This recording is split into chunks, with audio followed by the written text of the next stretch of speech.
सब लोग जानते हैं कि पाकिस्तान में ऐसी कब्रें भी मौजूद हैं जिनके बारे में ये कहा जाता है कि ये अंबिया कराम अलैहिस्सलाम की औलाद हैं।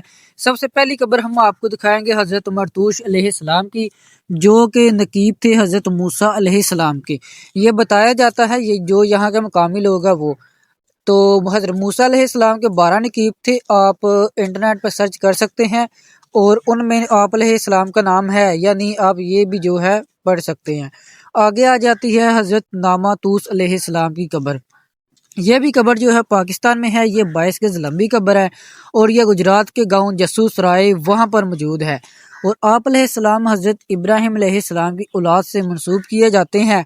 हम जो है कब्र आपको दिखा रहे हैं। हमारे चैनल को सब्सक्राइब ज़रूर करना है, वीडियो को लाइक भी किया करें, वीडियो मुकम्मल देखा करें। तो इसी गांव के पीछे आता चक्कमाला, वहाँ पर भी 2 गज लंबी कब्रें मौजूद हैं। ये कब्र जो आप देख रहे हैं ये हज़रत सफदान अलैहिस्सलाम की है, जो कि हज़रत यकूब अलैहिस्सलाम की औलाद से मंसूब है। हज़रत यकूब अलैहिस्सलाम के एक बेटे का नाम था लावी, तो ये उनके पोते हैं।